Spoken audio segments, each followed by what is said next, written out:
episode of Progress, Potential, and Possibilities, discussions with fascinating people designing a better tomorrow for all of us. I'm your host, Ira Pastor. Welcome everybody again to another episode of our show with another really fascinating guest for you today, involved in creating a better tomorrow for all of us. And today we have the honor of being joined by Dr. Maria Millan, who is both the President and Chief Executive Officer of the California Institute for Regenerative Medicine, also known as CIRM, an organization created back in 2004 when voters in the state initially approved a proposition allocating $3 billion to fund this fascinating area of regenerative medicine. But most recently, congratulations to everybody at CIRM, also they received an additional $5.5 billion of renewed funding. So really exciting time for them. Dr. Millan is a physician scientist. She has devoted her career to treating and developing a variety of innovative solutions for both children and adults with debilitating and life-threatening conditions. After receiving her undergraduate degree from Duke, where she started her focus in immunology. She obtained her medical degree and then went on to complete her surgical training and postdoc research at both Harvard Medical School, Beth, Israel Deaconess Medical Center. After a transplant surgery fellowship at Stanford, she began her academic career with the pediatric and adult transplant surgery practice. And in parallel to that, she continued her bench research at Stanford and became associate professor and director of the Pediatric Organ Transplant Program. She served on multiple leadership teams, including the Faculty Senate and the Dean's Faculty Committee at Stanford University School of Medicine, served on the Children's Hospital Operations Committee, and has published in the areas of cell biology, immunology, and clinical organ transplantation extensively. She's also been in the private sector at Stem Cells, Inc., which is one of the earlier stem cell organizations and one of the first to enter FDA-regulated clinical trial with stem cell treatment for children with fatal neurodegenerative diseases. She then joined CIRM back in 2012, where she led the formation of the Alpha Stem Cell Clinics Network, a network of California medical centers specializing in rigorous and high-quality clinical trials for regenerative therapies. Dr. Maria Millan, thank you so much for taking time out of your schedule to talk to us today for a little while. Thank you so much, Ira. It's wonderful to be back here. And I thank you for that wonderful introduction. As always, it's great to be reminded of all of that that had occurred. And I'm really excited to tell you about what's happening at CIRM now with the passage of Prop 14. Yeah, absolutely. Absolutely. And it's been an exciting last year and a little bit for you with everything going on. I'd like to start off like we typically do. Obviously, I read a lot about your background, but if you could just take a few minutes to further sort of introduce yourself, take us a little further back, if you would, to just where you grew up, how you developed these initial interests in science and medicine, and some of the sort of the early days, how you got interested in this whole space. I think that would be a great way to lay the platform for everything we're going to be talking about. Thank you, Ira. I hope you can still hear me. There's some noise in the background. You sound great. Okay, great. So actually, I was born in the Philippines, and my parents immigrated here when I was 6 years old. I followed a year later and was educated in New York City and Manhattan, and then moved out to the suburbs of New Jersey. So I went through that whole experience, I think, with a special lens of, the opportunities and what makes this country really special. So then, my whole life, though, I was educated in the United States. And during the course of that education, I continued to develop a proclivity and interest in science. And that's what led me to go to Duke University. And one of kind of a key, I would say, event in my life is learning about the history of organ transplant and how it came to be, and being in a laboratory of one of the early investigators in transplant immunology, Bernard Amos. And so that kind of teed up what is possible in this world, from a time when there was, when people with end organ disease had no hope, to a time when we were trying to figure out how to best not only have a successful organ transplant, but how to increase the probability of a longer lifespan with a better quality of life. So that was my starting point. And then through medical school, I always had an interest in the questions of what's next, what's going to kind of set us up to improve our ability to treat unmet medical needs. So that's that seed was planted, I would say. So fast forward, having trained, as you said, at the Harvard Medical School system at the Beth Israel Deaconess Hospital with a mentor who valued academic surgery, and with other mentors who just had discovered just some key aspects that unlocked solutions that we have today. I think that led me to always kind of ask questions and figure out, how can we make things better? Organ transplant, pediatric organ transplant was my new frontier. I saw, having trained through Boston Children's Hospital, it was just the early days of establishing that program. I saw how it could be so life-changing to be able to successfully treat babies with and organ disease for a variety of reasons. And then that led me to understand that some indications that we actually transplant for, like in babies especially, were due to single metabolic defects, but were deadly.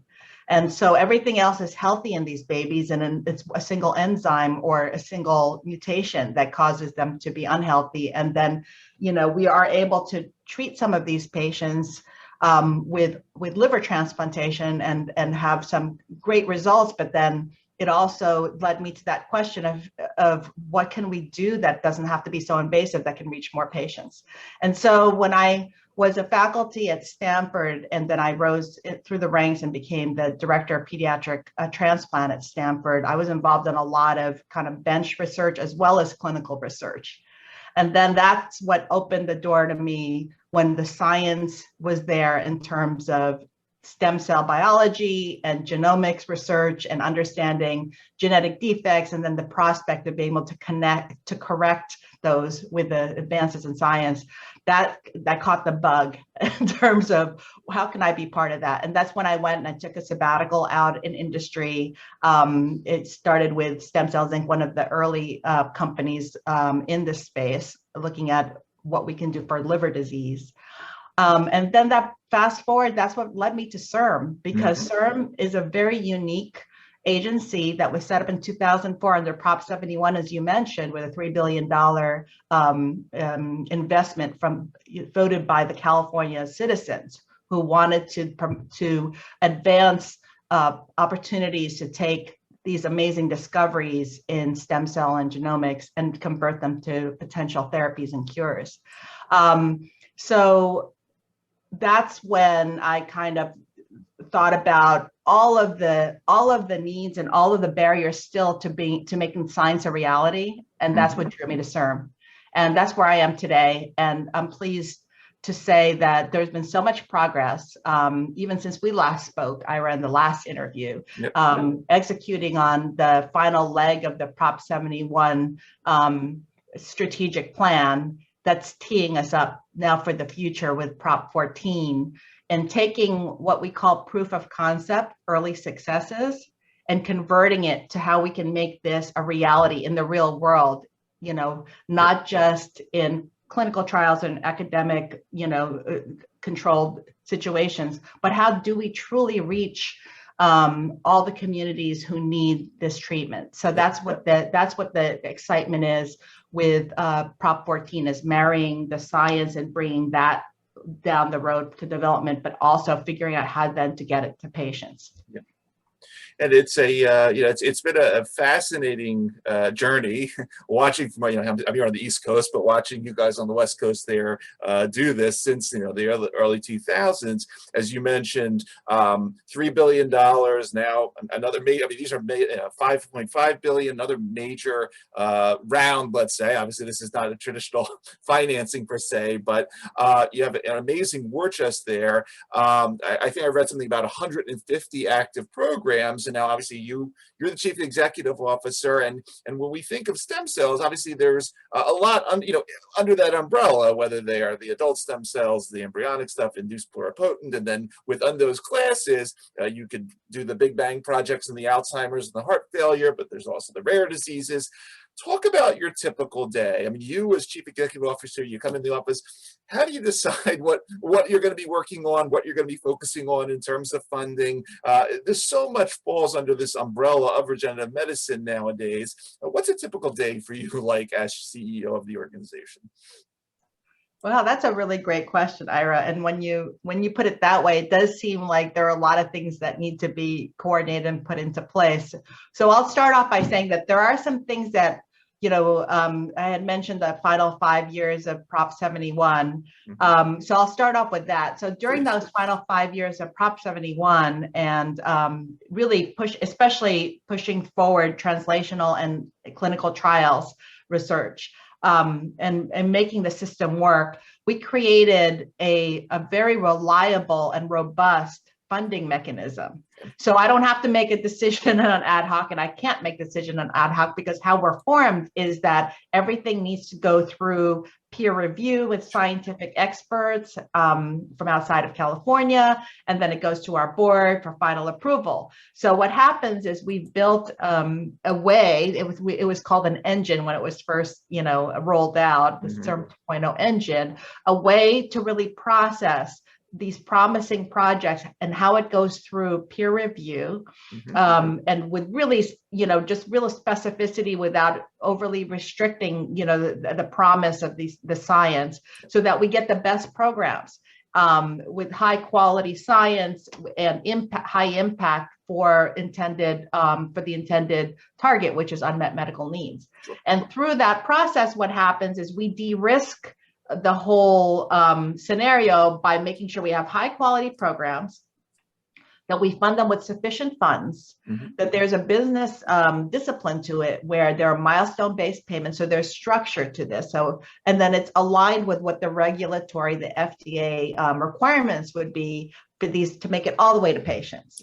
So because these things are in place, my day doesn't have to be involved in that necessarily, because we have a whole team. We have an amazing team at CIRM, and what happens is they're able to execute on that kind of the blueprint, and so we're able to do this in a reliable and predictable fashion, and that presents opportunities not only for our operations, but it presents opportunities for those coming in for grants, because they can then bring their best work forward and have a way to improve on it because of the way we fund and give feedback. So that's one aspect of it. It's the research funding part. Another thing is that as an agency, we're almost like, I would say, super project managers, but also almost like advisors and residents for these programs. So what happens is we're so involved with the programs we fund that when we invest the money, we don't just say, okay, here's the money, good luck, hope you make it. We have milestones. If you fail, you fail. We actually put things in place so our teams can help these programs to have the best chance of beating these milestones and reaching that endpoint, because that's, after all, why we funded them. That includes bringing in panels of advisors that are key opinion leaders and key subject matter experts that can help them overcome hurdles along the way. So that's another aspect of it. We also have this, the agency that was set up by patient advocates and the public stakeholders. We have an amazing public outreach and communications team that makes sure that all of this is communicated and there is partnership with our patient communities. In fact, patient representatives are on our advisory panels, they're on our board. But then in terms of kind of the broader visibility to the communities, as well as the opportunity to bring in input from the communities, our team are specifically focused on that. We also have a business development aspect to this, where we partner, we increase the probability of partnerships by creating alliances between potential investors and the industry players with our programs along the way. And this all happens in coordination with a very complex set of regulatory standards that we abide by, because we were created by law. So we're also dictated, we're also how we do business is by law, and also in very close coordination with our board of directors called the Independent Citizen Oversight Committee. Mm-hmm. And under Proposition 14, that's actually been expanded to increase the representation in the community, as well as bringing in nurses into the board, because we've nurse academic representatives, as well as additional patient advocates and representation from some less represented areas of California. And it's as you're talking about sort of, I don't say the trickle down to all of this. I mean, we've moved from the bench. You're doing a lot of this translation now, and I saw this really interesting study that the University of Southern California did for you folks on how on sort of the first $3 billion, how it actually resulted in something of over $15 billion alone back to the California economy. And I think that's an extremely important part of this, that people, I guess the taxpayers see, wow, $3 billion, but wow, a lot has happened. Not just the things that ultimately get to market, but when you think of the all the ancillary components to what goes into making stem cells and industry, regenerative medicine and industry. Talk a little bit about sort of this economic benefit that you see. I think this is a very important part when you're talking about sort of selling these mega projects to the public. Thank you, Ira. The reason I was on prolonged mute is because I have a new puppy, and hopefully somebody will stop. We love puppies here. It's not. I'm hoping that I'm actually calling an SOS for one of my sons to come get the puppy. Thank you very much. That is absolutely a critical piece. I mentioned de-risking, and that did create the opportunity for these programs that were high risk, high reward, but based on very solid science, to get more information, more data, more signals, so that investors and industry partners would come in and invest even though we have billions of dollars to invest, we couldn't possibly take on every single project all the way through. Yep. So getting these industry partners to come in, and commercialization partners, is critical to bring this all the way through to later stages of development and commercialization.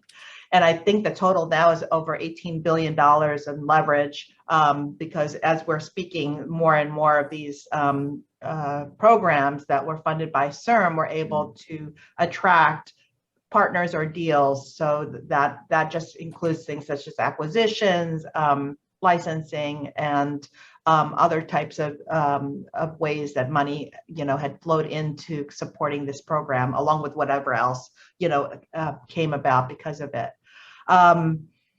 This industry partnership is critical, and what we're trying to do, in addition to kind of investment into these programs, is get in the intellectual capital that these industry partners can bring in. We have this program called the Industry Alliance Program, and we have companies who are either portfolio companies or companies that are involved in manufacturing, or pure investors or VC, are industry alliance programs, because they have a specific interest in the types of programs that CIRM is supporting.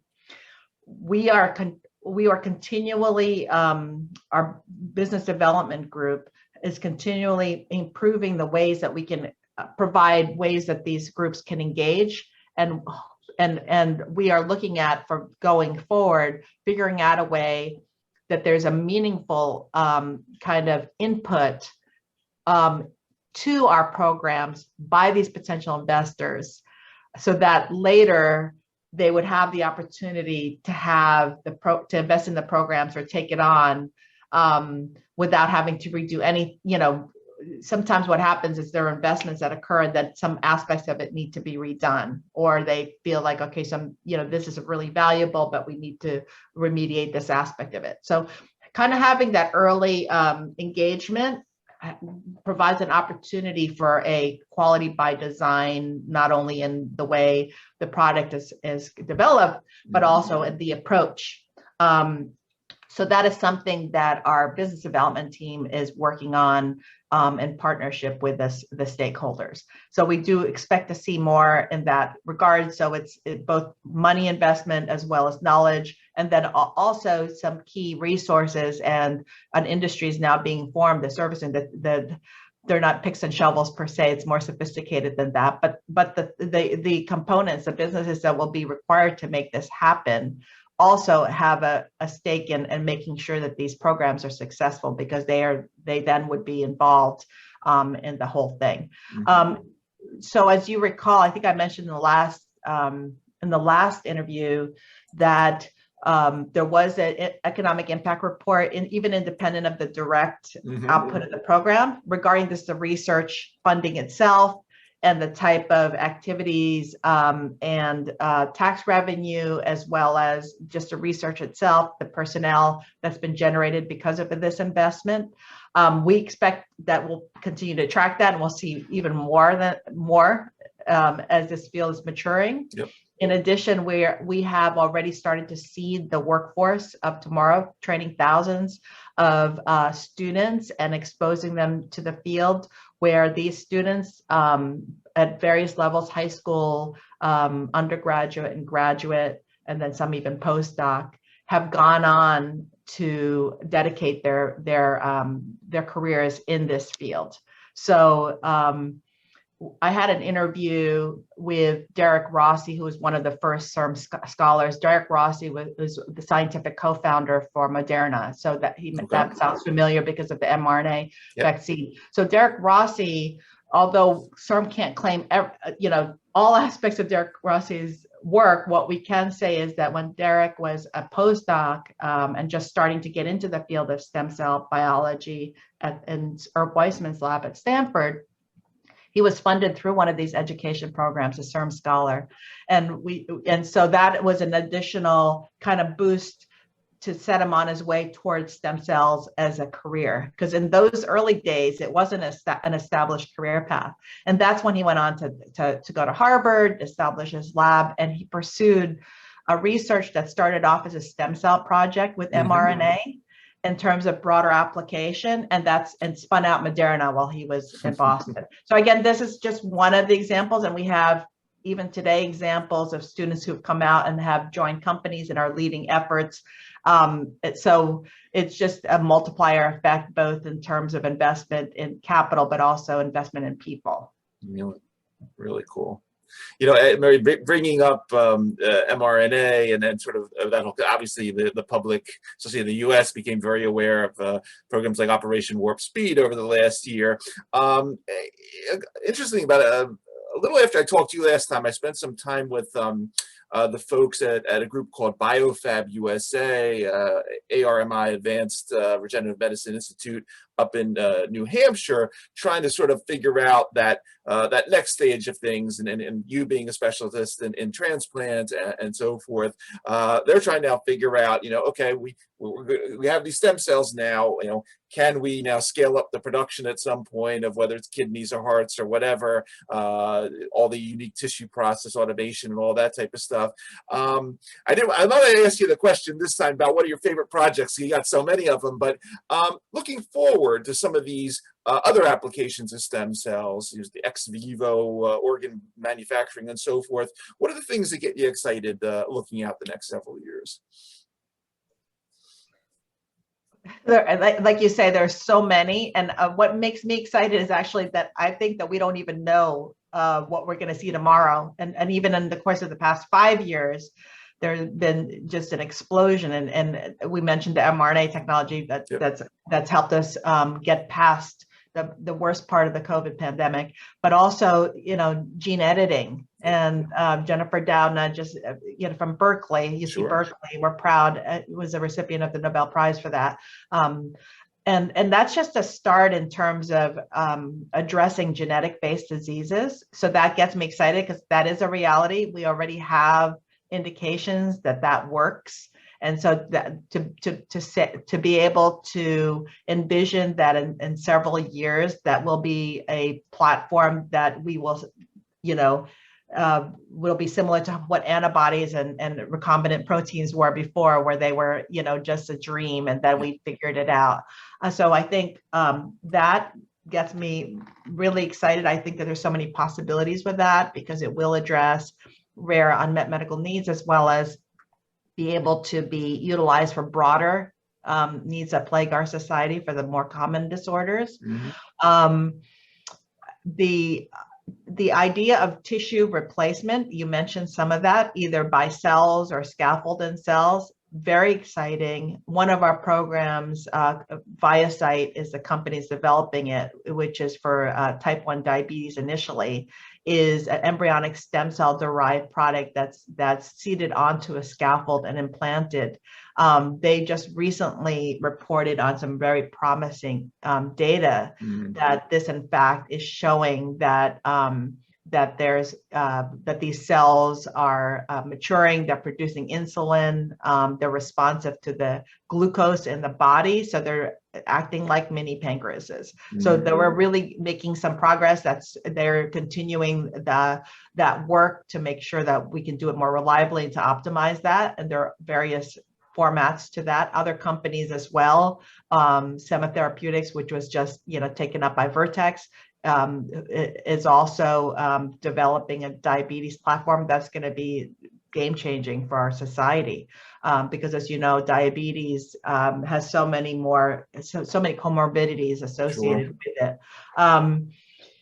I just think that it's all really exciting. I think what excites me right now is figuring out how is a society and how is a healthcare system and all of that related to truly getting it to patients. To me, those are both extremely challenging and sometimes seem insurmountable. But I think that the most exciting thing is that we as a society will need to change how we do things. And I think the example you gave about Operation Warp Speed and how that all came about, how the public-private partnerships really work, how the U.S., the federal government was able to respond in such a nimble way, how front-end investment had turned out to be the right thing to do in terms of the infrastructure to support these vaccine development.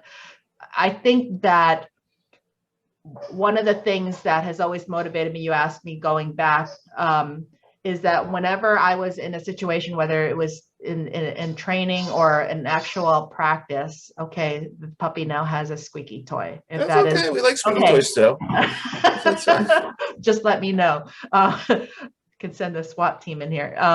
So the thing that always used to be one of those motivators for me is when I saw that there could be a solution, but we just couldn't mobilize to do it.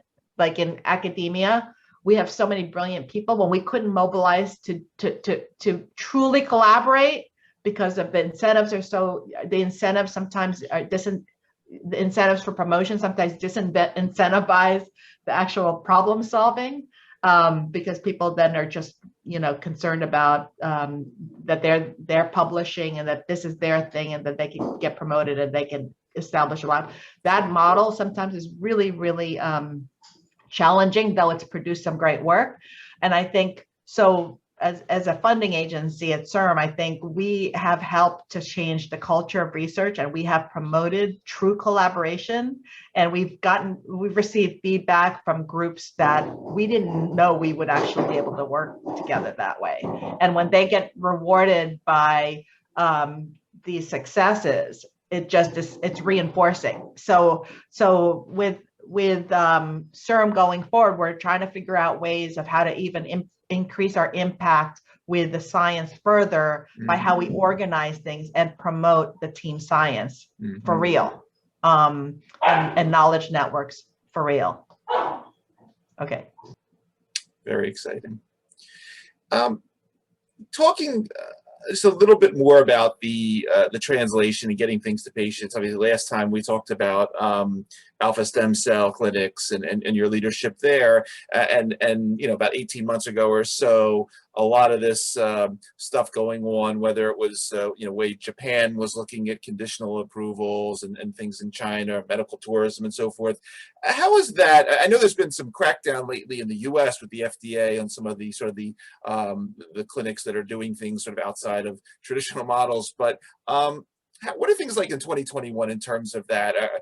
Is the alpha stem cell network sort of, you know, is that sort of the where you want to go with this, or are there other things that, are you doing anything in Washington where you're trying to get them to look at like what Japan's doing and how we can similarly speed up some of the clinical work? Thank you, Ira. So that's right. That definitely was a topic that we discussed, and I'd love to say that that's been solved. That this stem cell tourism, you know, when we use stem cell tourism direct to consumer, we're talking about in this application unregulated treatments that could actually create harm and also just prey on people and take money for things that aren't proven, right? So that's the application of the word, because there is stem cell, there is medical tourism that occurs that could be with legitimate, but this is what we're talking about here. Is this the problem set? The FDA has given a grace period for these so-called bad actors to either declare and change their ways, or to just put them on the right path toward being able, if these truly are products, to do this in the right way. That's just beginning. We at CIRM are promoting the other side, which is making sure that anything that we ever fund or we support are up to the most rigorous standards and compatible with, not only compatible with, but shape the best path forward along with the FDA. We are creating a pathway for legitimate, scientifically sound therapeutic approaches. Mm-hmm. And hopefully the bigger that road is, that the fewer people will be kind of trapped in this non-legitimate route, which is has ditches and all these potential hazards, and then at the very least not effective, but have claims to be effective.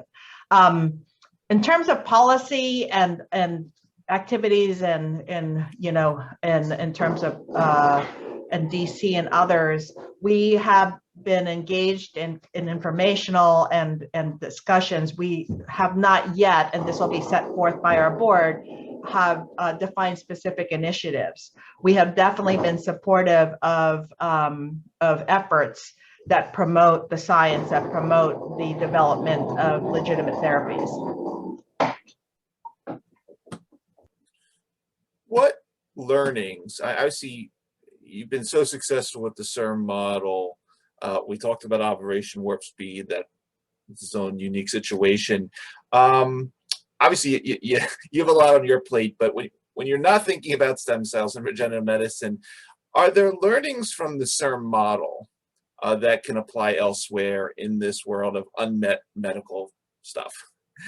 In the sense that you've done so much, it's truly a mega project. Is it a one-time thing only? Can this apply elsewhere? And can we learn important things from what you've done here to solve other problems that maybe stem cells aren't the answer to, but other things are? And we can recreate this model elsewhere. And I can't, off the top of my head, think of what those other things are, but talk a little bit about that, if you would. I do think that there are learnings from this CIRM model that could be applied for other areas. And what's unique about it is that it is, while we do encompass such broad categories regarding disease indications per se, we had a specific reason to be, which is to be able to push forward science in high risk, high reward areas. So I think one of the key things is there was a defined need for this, and then it kind of matured into the opportunities and how this evolved, right? It started off with embryonic stem cells, then the science evolved, so there's induced pluripotent stem cell, and then gene therapy became gene therapy of stem cells, and then offshoots of this. Yep. So I think that an investment in this case by the state of California that allowed the ability to draw from a reliable source of funding. And so the way this bond initiative was written, and Bob Klein was the author and sponsor of both the Prop 14 and Prop 71. There were so many aspects of this that were brilliant.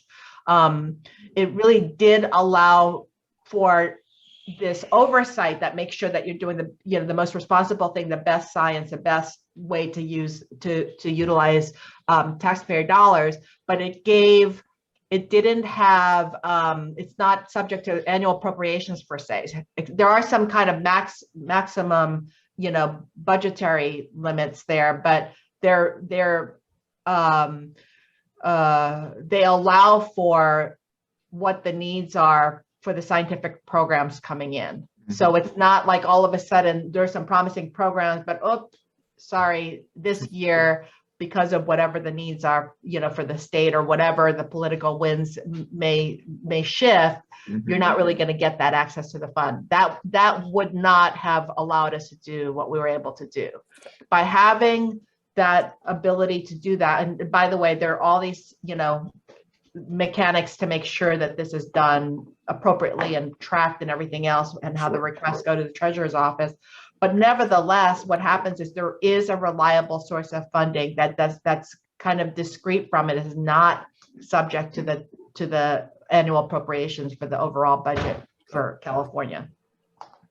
Got it. That makes a big difference. And then the structure in terms of making sure to get the best peer review, and then having reliable systems and putting the business practices into how these are contracted, and the accountability are again another component of this. And just one thing I didn't mention is the revenue sharing obligations that come with these grants provide a return to the state if they come back in one format, and that return to the state is going to be applied for access and affordability purposes. And then there are other circumstances where that grant may be converted to a loan, in which case that's paid back with interest, comes back to CIRM, and can be redeployed for other projects. So there are some kind of features of this that could be adapted for other purposes as well. Fascinating. Maria, while I have you, if I've missed anything, obviously we've all been hunkered down the last 18 months or so, but now that we're coming out of the pandemic, any conferences, TED Talks, any stuff coming up that you want to mention that I either didn't touch on, or is big news that I can do breaking news here on the show while I have you? Wow, we have so many things coming out from our communications team. I wonder if I should just make sure that everybody knows that if you go to our CIRM website, www.cirm.ca.gov, there's a wealth of information. There's YouTube videos from our various, it can go from either deep scientific discussions to community discussions to workshops. And then there's articles, blogs. There's so many, and podcasts. We actually have podcasts now. It's amazing. I thought. But a good idea. Yeah, no, it's great. We have and more is coming. And so just one thing I do want to mention that I didn't give enough attention to is, during the pandemic, it really became clear that kind of the health disparities in our healthcare system, inability to equitably distribute, care, yep, whether it be diagnosis or, public health implementation, or therapies and vaccination. And because of this really elevated this topic to such a high level that CIRM, even in the final phases of Prop 71, when we were giving out our last funds, deployed diversity, equity, and inclusion provisions within our funding, and we ask our applicants actually to help us solve these issues by taking into account to how they're going to conduct their research. And so that became the starting point. And then going forward, it's going to be a systemic approach within CIRM in our funding models and the types of trainees that we make sure that they are all very well, that we bring in the diverse perspectives, and that all are have the opportunity to be trained so that they are engaged with the broader community. And then also our communications and our outreach strategy, which is currently also in development, will take that into account in terms of how could we meet the community where they are, rather than us just sending them things, but truly having the conversation. So I think this is an extremely important aspect. And when I talk about research, it's not just in clinical research where we ensure that those enrolled in clinical trials or participating are from diverse communities, but it's also with early stage research to ensure that the experimental plans account for this diversity. So for instance, the materials, the genomics data, the cell types that are representative of the entire society rather than just a segment of society, because that's just doing good science, as one of our board members always says. It's science, not just good science, is what she says, because it's true. If you don't have a representative sample, how robust is it going to be? And you don't want to go all the way down the line to then realize when you're in the clinical stage that, oh, it only works for a subset of patients. So again, that's embedded into our funding programs now, and we're going to continue to build on that. Very exciting and very timely for where we are as 2021 as a society. So it's really, really so exciting that you're bringing this all together in such a sort of an integrated, holistic approach. Really fascinating, Maria. It's just been, it's always great talking to you and listening to the CIRM story, and really wishing you the best with all of this moving forward now, of course, with the new funding. And I know you're going to do a lot of exciting things with this. For everybody that's going to be listening to this episode on the podcast or watching on the YouTube channel, you've been listening to Dr. Maria Millan, President and Chief Executive Officer, California Institute for Regenerative Medicine, really doing amazing things to treat and develop innovative solutions for both children and adults with debilitating and life-threatening conditions. Maria, it's once again, I want to thank you for taking the time out of your schedule to come talk to us for a little while. Thank you for everything you're doing there at CIRM. And as we like to say on our show, thank you for helping to create a better tomorrow through all these initiatives. Really very inspiring. Thank you so much, Ira. It's really an honor to be able to be part of this amazing effort. And thank you for giving me the opportunity to share some of that today. Absolutely.